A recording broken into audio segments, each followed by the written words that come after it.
This is the elevator at Macy's, Pembroke Lakes Mall in Pembroke Pines, Florida. But this is actually Macy's Fashions. Look at the skylight right here. It's really nice. And look at this.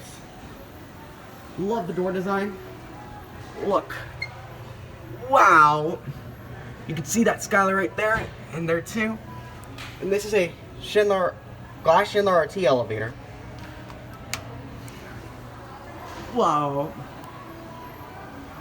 This is definitely the nicest elevator at Pembroke Lakes. Here's a directory. Look up high in the shaft. Here's the indicator. Go up to 2. Look at it. Watch out the window. What? Wow. Love the window view.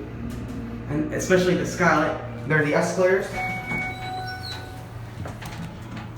Go back down to 1. Let's take a cab view. This is a really nice elevator, especially because it's glass. And this store itself is also really nice as well.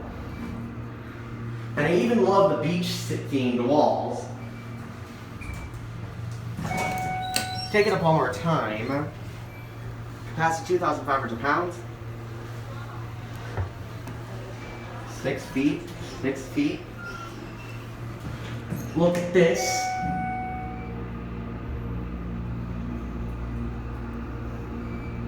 I love it. It's so beautiful. Head back down to 1. Go behind the shaft. And that's it.